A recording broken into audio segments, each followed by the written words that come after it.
Hi guys, Vimingil nga pala. And nandito ako para siguro magkwento sa inyo kung bakit nawala ako sa YouTube last year.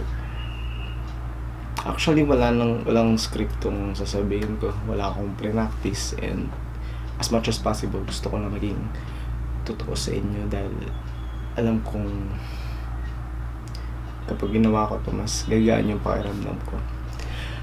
And I'll try as much as possible na wag mag-cut sa video na to para mas totoo yung dating. Ganun.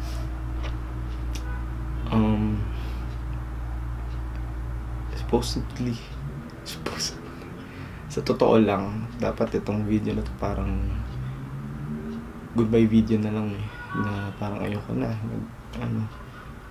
kasi for the past 7 years I've been Vimingil Gonzalez, and daily talaga I've been doing this, walang pahinga. Sinabay ko siya sa school ko, from high school to college hanggang makagraduate.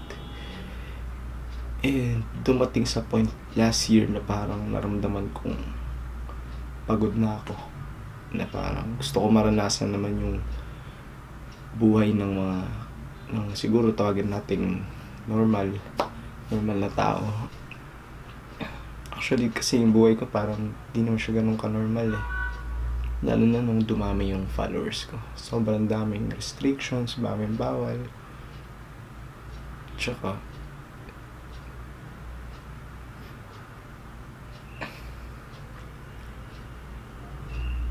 feeling ko hindi na ako masaya sa ginagawa ko.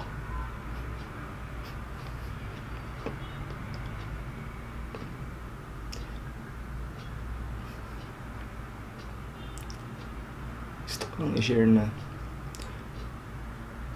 last year, 2018 was probably the worst year of my life. Kasi sobrang problema sabay-sabay last year na talagang nahulog na lang ako, and nakiramdam ko imposible na makabangon sa pagkahulog na yun. Siguro i-share ko sa inyo ilan sa mga naging problema para mas maintindihan nyo. Pinakauna siguro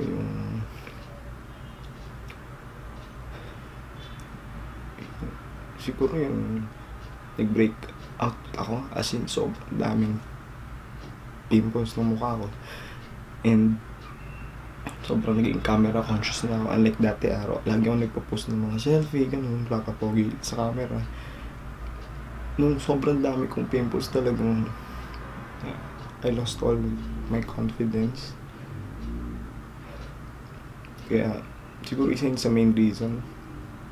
Pangalawa, yung mga issues ko sa internet for the past years. Sobrang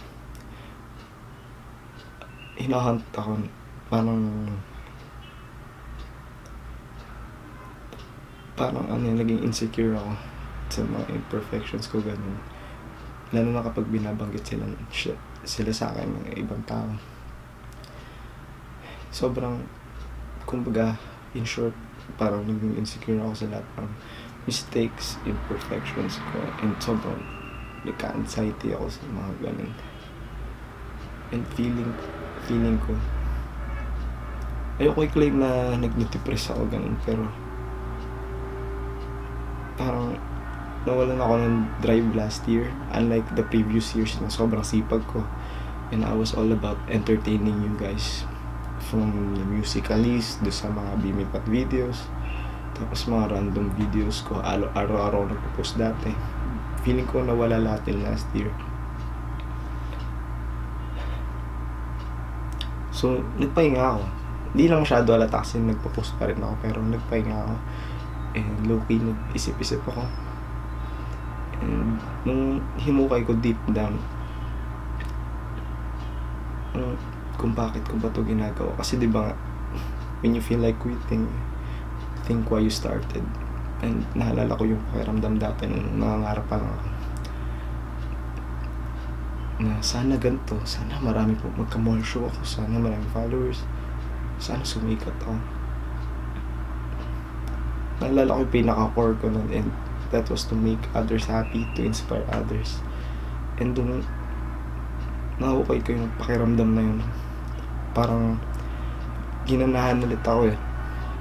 Parang ganun, parang in just one snap, parang nabuhayan ulit ako. So I wanna make things better this year, and gusto ko tong simulan with being honest with you guys, kaya ginagawa ko to. And instead of quitting, I wanna make things better. I wanna be an inspiration. I wanna make a lot more people happy. And bago ako gawin yun, sisimulan ko muna sa sarili ko. I'm gonna be better. And samahan niyo ko for this year, kasi ayoko na mag-promise na magiging active na ako. Gagawin ko na lang. Kaya maraming salamat sa sumuporta sa akin for the past 7 years. Kayo ang dahilan kung bakit meron ako lahat ng bagay na meron ako ngayon, kung bakit lumaki ako ganito. And gusto ko na sabihin na this isn't goodbye, and this is gonna be a new start for us. Kaya abangan nyo yung mga i-release kong content para sa inyo to. Ay, isa pa pala sa rason kung bakit gusto ko bumalik, kasi talagang yung mga luma akong videos, magto 2 years old na yun, pero sobrang dami pa rin, nagno-notif pa rin siya eh. Marami pa rin nagko-comment and mga nagsasuggest. Kaya my content this year, bukod sa pagpapakatotoo, is gagawin ko talaga yung mga nire-request nyo at mga nagpapasaya sa inyo. Kaya sana samahan nyo ako sa bagong journey na to. I wanna be true to my followers, and I wanna stop pretending, lalo na kapag malungkot ako. This year is all gonna this year is gonna English pa kasi.